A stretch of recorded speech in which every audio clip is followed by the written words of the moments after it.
नमस्कार मित्रों। पिछले वीडियो में हमने जाना कि किस तरह हनुमान जी, जामवंत जी और अंगद जी सीता जी की खोज में दक्षिण दिशा की ओर आगे बढ़े और एक सुंदर पर्वत पर आकर रुके, जहां पर जामवंत ने हनुमान जी को उनके बल और बुद्धि का परिचय कराया और उनको अपनी सारी शक्तियों का परिचय कराकर और उनकी शक्तियों को याद दिलाया। यह सब जानकर हनुमान जी श्री राम जी के कार्य को और सीता जी की खोज को निकल पड़े। जब हनुमान जी सीता जी की खोज में लंका की तरफ समुद्र को लांघकर जा रहे थे, तब उन्हें बीच में बहुत सारी विपदाओं का सामना करना पड़ा और उनकी सूझबूझ और बल बुद्धि के बारे में सभी दुनिया उनकी इस ताकत को देखकर देवताओं ने उनकी शक्ति का परीक्षण करने के लिए सुरसा नाम की एक राक्षसी को भेजा। उस राक्षसी को भी उन्होंने अपनी सूझबूझ के द्वारा हरा दिया और उनका आशीर्वाद पाया। उसके बाद जब वह समुद्र को पार कर रहे थे, एक दूसरे राक्षस जो कि हवा में उड़ते हुए पशु पक्षियों को खा जाता था, उसे भी मारा। इसके बाद हनुमान जी लंका के पास पहुंच गए और लंका की अति सुंदर वन को देखकर उसकी शोभा के बारे में सोचने लगे। आइए अब हम जानते हैं लंका के अंदर के विवरण के बारे में। कनक कोट विचित्र मणिकृत सुंदरायत नागना चौहट्ट हट्ट सुभट्ट वीथि चारुपुर बहुविधि बना गज बाज खच्चर निकर पद चरत बरुथनि को गने बहुरूप निशिचर जूत अति बल सेन वर्णत नहीं बने। लंका जो कि चारों तरफ दीवारों से घिरी हुई थी, उसका विचित्र मणियों से जड़ा हुआ सोने का परकोटा है। उसके अंदर बहुत से सुंदर सुंदर घर हैं, चौराहे हैं, बाजार है, सुंदर मार्ग और गलियां हैं। सुंदर नगर बहुत प्रकार से सजा हुआ है। हाथी, घोड़े, खच्चरों के समूह तथा पैदल और रथों के समूहों को कौन गिन सकता है, इतने अनगिनत यह है। अनेकों रूपों के राक्षस के दल हैं। उनकी अत्यंत बलवती सेना वर्णित करते नहीं बनती है। बन बाग उपवन बाटिका सरकूप बापी सोहहि नर नाग सुर गंधर्व कनिया रूप मुनि मन मोहहि कहु माल देह विशाल सेल समान अति बल गरजहि नाना खारिन बिरहि बहुविधि एक एकन तरजहि। वहाँ पर वन, बाग, उपवन, बगीचे, फुलवाड़ी, तालाब, कुएं और बावड़ियाँ हैं। मनुष्य, नाग, देवताओं और गंधर्वों की कन्याएं अपने सौंदर्य से मुनियों के भी मन को मोह ले, इतनी सुंदर वहाँ कन्याएं विचरण कर रही हैं। वहीं पर्वत के समान विशाल शरीर वाले बड़े ही बलवान मल्ल पहलवान गरज रहे हैं। वे अनेकों अखाड़ों में बहुत प्रकार से भिड़ते और एक दूसरे को ललकारते हैं और तरह तरह के व्यायाम करते हुए दिखते हैं। करि जतन भट कोटिन बिकट तन नगर चहु दिसि रक्षहि कहु महेश मानुष धेनु खर अज खल निशाचर भक्षहि एहि लागी तुलसी दास इनकी कथा कछुए कहे कहीं रघुवीर सर तीरथ शरीरनि त्यागी कतिपय हई सही। यह सब बड़ी ही सावधानी से नगर की चारों दिशाओं में रखवाली कर रहे हैं। कहीं दुष्ट राक्षस भैंसों से, मनुष्यों से, गायों से, गधों से और बकरों से लड़ाई कर रहे हैं और उन्हें मार कर खा जाते हैं। तुलसीदास ने इनकी कथा इसलिए कुछ थोड़ी ही सी कही कि वे निश्चित ही श्री रामचंद्र जी के बाण रूपी तीर्थ में शरीरों को त्याग कर परम गति को पावेंगे। पुर रखवारे देखी बहु कपि मन की न विचार अति लघु रूप धरो निसे नगर करो पैसार।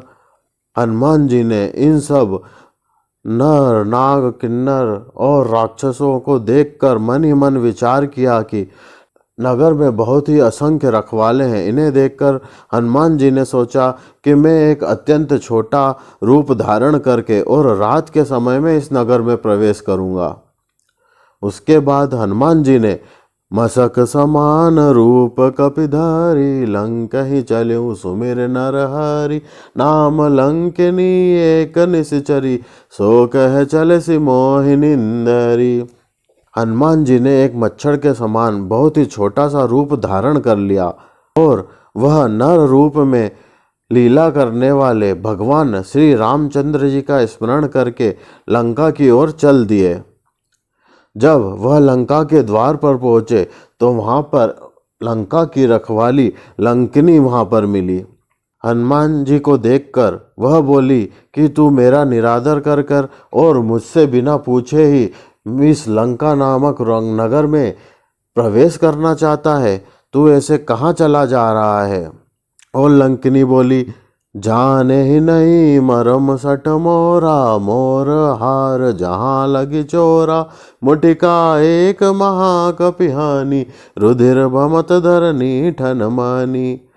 लंकिनी बोलती है, हे मूर्ख, तूने मेरा भेद नहीं जाना है।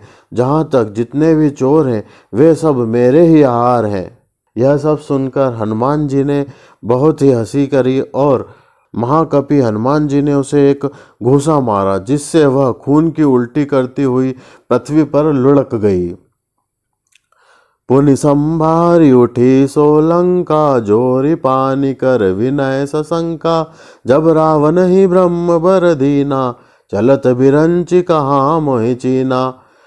वह घूंसा मारकर लंकिनी कुछ पल को तो बेहोश हो गई। उसके बाद जब उसे होश आया तब वह अपने आप को संभाल कर डर के मारे हाथ जोड़कर विनती करने लगी और बोली, रावण को जब ब्रह्मा जी ने वर दिया था तब चलते समय उन्होंने मुझसे राक्षसों के विनाश की यह पहचान बता दी थी कि बिकल हो सिते कपि के मारे, तब जाने सुनि सिचर संघारे। तात मोर अति पुण्य बहुता, देखे नयन राम कर दूता। ब्रह्मा जी ने कहा था, जब तू बंदर के मारने से व्याकुल हो जाएगी और बेहोश हो जाएगी तब तू राक्षसों का संहार हुआ जान लेना। हे तात, मेरे बड़े पुण्य हैं जो मैं श्री रामचंद्र की दूत आप स्वयं हनुमान जी को अपने नेत्रों से देख पाई। तात स्वर्ग अपवर्ग सुख, धैर्य तुलाइक अंग। तुलनताई सकल मिली, जो सुख लव सतसंग। और वह आगे बोलती है, हे तात, स्वर्ग और मोक्ष के सब सुखों को तराजू के एक पलड़े में रखा जाए तो भी वह सब मिलकर उस सुख के बराबर नहीं हो सकते जो क्षण मात्र के सत्संग से होता है। प्रभ नगर की जय सब काजा, हृदय राखी कौशलपुर राजा। गरल सुधारी पुकरहि मिताई, गोपद सिंधु अनल सितलाई। उसके बाद वह बोली, अयोध्यापुर के राजा श्री रघुनाथ जी के हृदय में रखे हुए नगर में प्रवेश करके सब काम कीजिए, उसके लिए विष अमृत हो जाता है। शत्रु मित्रता करने लगते हैं, समुद्र गाय के खुर के बराबर हो जाती है, अग्नि में शीतलता आ जाती है। गरुड़ सुमेरु रेणु समताही, राम कृपा करि चितवा जाही। अति लघु रूप धरे हनुमाना, पैठा नगर सुमेर भगवाना। और हे गरुड़ जी, सुमेरु पर्वत उसके लिए रज और मिट्टी के समान हो जाता है, जिसे श्री रामचंद्र जी ने एक बार कृपा करके देख लिया।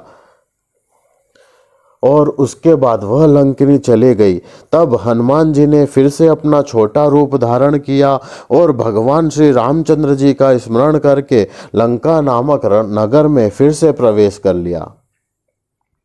उसके बाद वह क्या देखते हैं, मंदिर मंदिर प्रतिकर सोधा, देखे जहाँ तहाँ अगणित जोधा।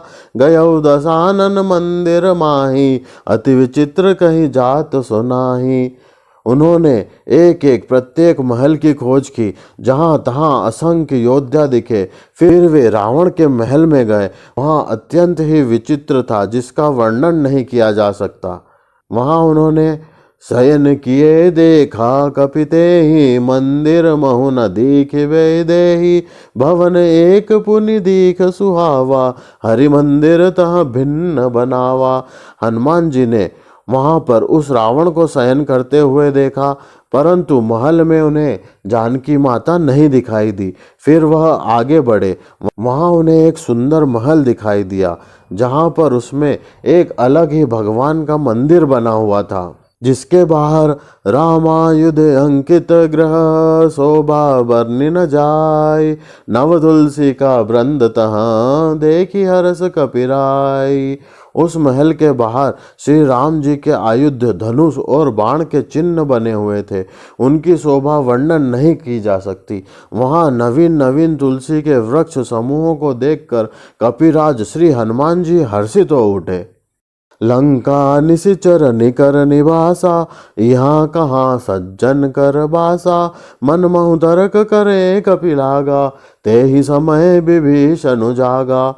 लंका में इस तरह के सुंदर महल को देखकर हनुमान जी सोचने लगे, लंका तो राक्षसों के समूह का निवास स्थान है, यहाँ यह सज्जन और साधु पुरुष कहाँ से निवास कर रहे हैं।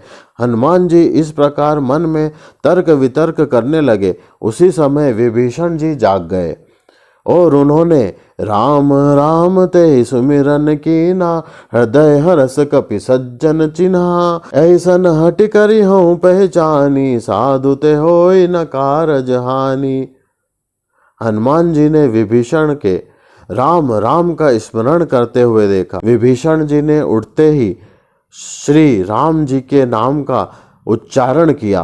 हनुमान जी ने उन्हें सज्जन जाना और हृदय से हर्षित होते हुए हनुमान जी ने विचार किया कि यह तो बड़े ही सज्जन पुरुष हैं, जो कि उठते ही श्री राम जी का नाम ले रहे हैं। इनसे हट करके अपनी ओर से ही परिचय करूंगा, क्योंकि साधु से किसी भी प्रकार के कार्य में हानि नहीं होती है, अपितु लाभ ही होता है। उसके बाद विप्र रूप धरि वचन सुनाए, सुनत विभीषण उठित आए, करि प्रणाम पूछी कुशलाई, विप्र कौ निज कथा बुझाई। हनुमान जी ने एक ब्राह्मण का रूप धारण कर लिया और हनुमान जी ने विभीषण को पुकारा। विभीषण जी उनकी आवाज सुनते ही उठकर वहां आए और उन्हें प्रणाम किया। विभीषण जी उठकर वहां आए और प्रणाम करके उनकी कुशलता पूछी और कहा कि हे ब्राह्मण देवता, अपनी कथा समझाइए और आप किस प्रकार यहाँ आए हैं, उसका प्रयोजन बताइए। कि तुम हरिदासन मह कोई, मोरे हृदय प्रीति अति होई, कि तुम राम दीन अनुरागी, आयो मोहि करन बड़ भागी। उसके बाद उन्होंने कहा, क्या आप हरि भक्तों में से कोई हैं या आप स्वयं भगवान श्री हरि ही हैं, क्योंकि आपको देखकर मेरे हृदय में अत्यंत प्रेम उमड़ रहा है। अथवा क्या आप दीनों से प्रेम करने वाले स्वयं श्री राम जी हैं, जो मुझे बड़ भागी बनाने घर बैठे दर्शन दे के कृतार्थ करने आए हैं। उसके बाद हनुमान जी ने कहा, तब हनुमंत कही सब राम कथा निज नाम, सुनत जुगल तन पुलक मन, मगन सुमिर गुण ग्राम। विभीषण जी के ऐसे वचन सुनकर हनुमान जी ने अपना परिचय देने के लिए स्वयं अपनी बड़ाई ना करते हुए पहले श्री रामचंद्र जी की पूरी कथा सुनाई। असली भक्त की यह पहचान होती है कि वह अपनी बड़ाई नहीं करता है, अपितु अपने स्वामी की बड़ाई हमेशा करता रहता है। तब हनुमान जी ने श्री रामचंद्र जी की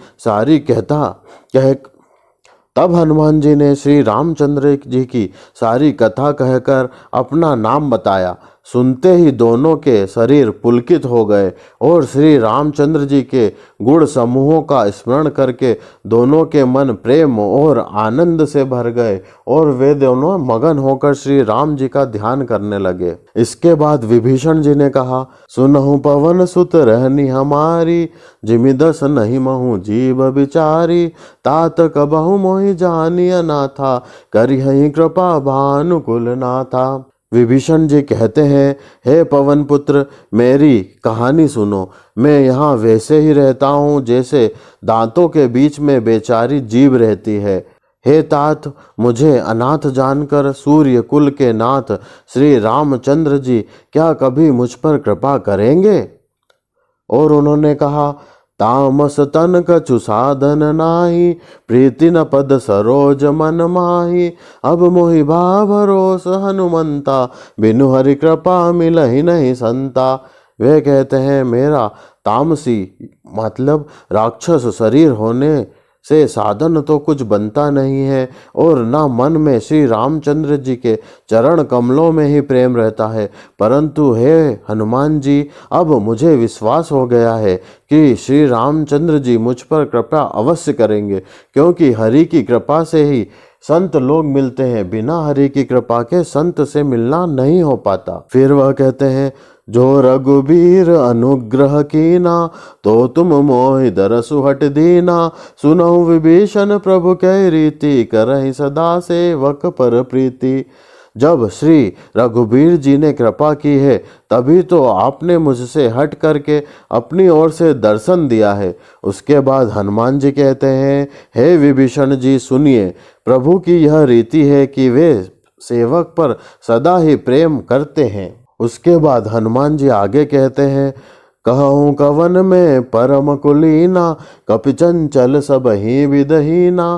प्रात ले जो नाम हमारा, तेहि दिन ताहि न मिले हारा। हे विभीषण जी, भला कहिए मैं ही कौन सा बड़ा कुलीन हूँ।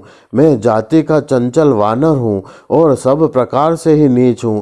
प्रातः काल जो हमारा हम लोगों का बंदर लोगों का नाम ले लेता है, तो उसे उस दिन भोजन ही नहीं मिलता है। असमय अधम सखा सुनु, मोहू पर रघुवीर।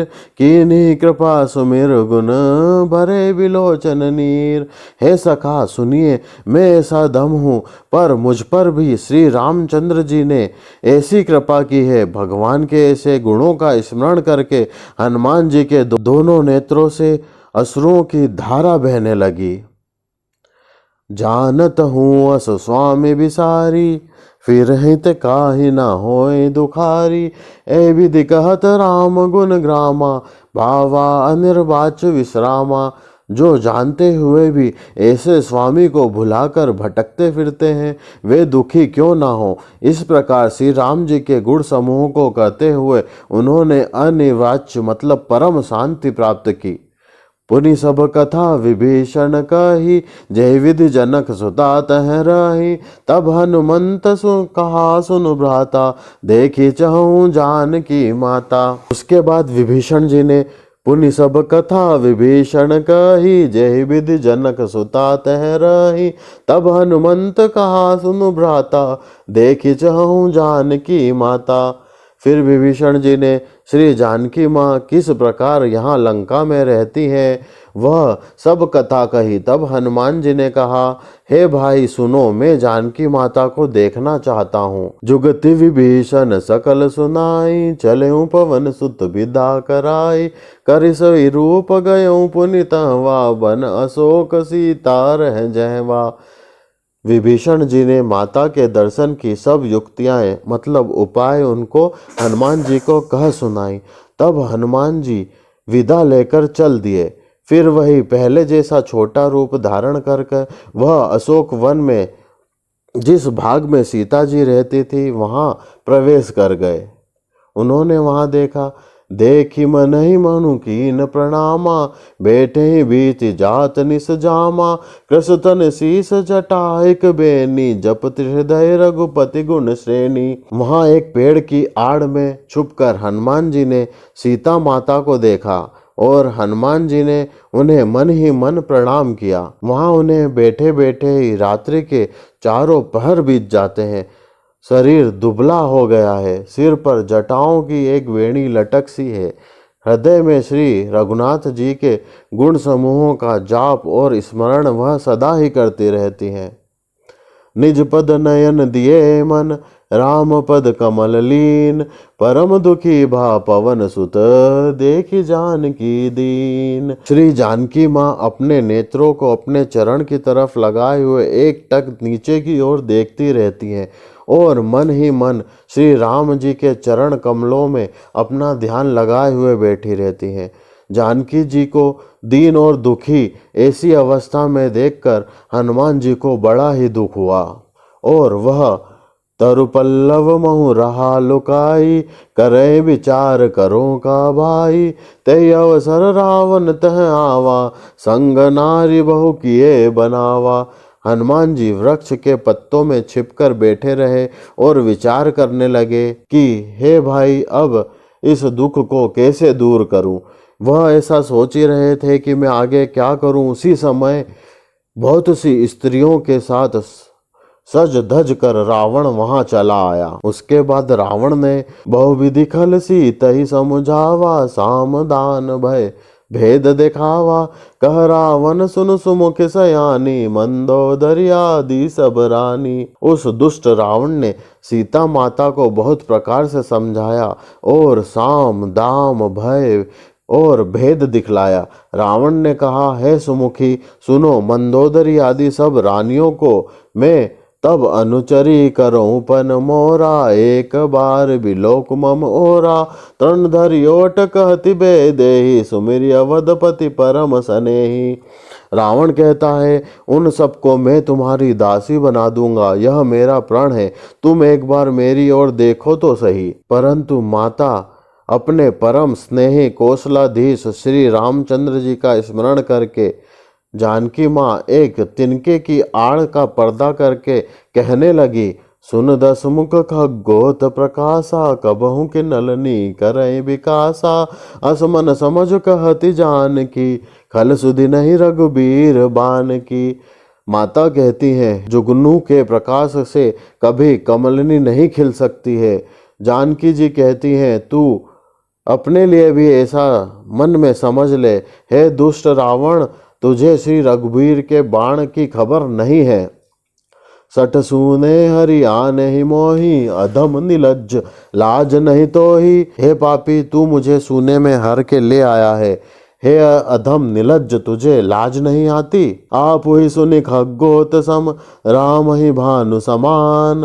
परस वचन सुनि काढ़ियसी, बोला अति खिसियान। उसके बाद रावण अपने को जुगनू के समान और श्री रामचंद्र जी को सूर्य के समान सुनकर और सीता जी के कठोर वचनों को सुनकर रावण ने गुस्से में अपनी तलवार निकालकर बड़े गुस्से से बोला, सीता ते मम कृत्य अपमाना, कटिहऊँ तब सिर कठिन कृपाना। नाहिद शब्दि मानु मम बानी, सुमुखी होति नत जीवन हानि।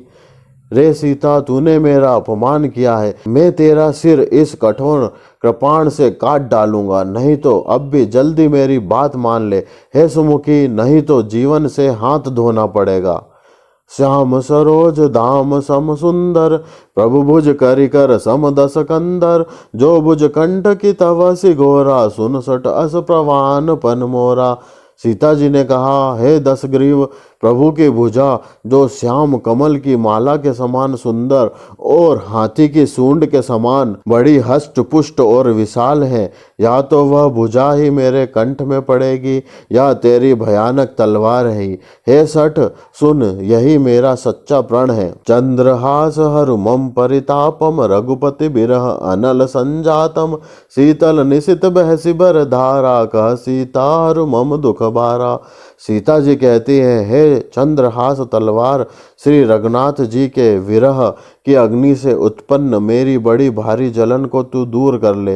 हे तलवार, तू शीतल, तीव्र और श्रेष्ठ धारा बहाती है, अर्थात तेरी धारा ठंडी और तेज है। तू मेरे दुख के हर बोझ को हर ले। सुनत बचन पुनि मारन धावा, मैं तन या कही नीति बुझावा। कैसे सकल निश्चर बुलाई, सीता ही बहुविधि त्रास हो जाई। सीता जी के यह वचन सुनते ही रावण उनको मारने को दौड़ा। तब मैं दानव की पुत्री मंदोदरी ने नीति कहकर उसे समझाया। तब रावण ने सब दासियों को बुलाकर कहा कि जाकर सीता को बहुत प्रकार से भाव दिखलाओ और उसे अति प्रकार के दुख दो। मास दिवस महु कहा न माना, तो मैं मारिब काढ़ी कृपाना। यदि महीने भर में यह मेरी बात को ना माने तो मैं इसे तलवार निकालकर मार डालूंगा। भवन गयऊँ दस कंदर, यहाँ पिशाच निबृंद। सीत ही त्रास दिखा वहीं, धरहि रूप बहुमंद। ऐसा कहकर रावण अपने महल को चला गया। और उसके बाद यहाँ राक्षसियों ने समूह बनाकर बहुत से बुरे रूप धरकर सीता जी को बहुत प्रकार के त्रास देने लगी और भय दिखलाने लगी। इसके बाद की कथा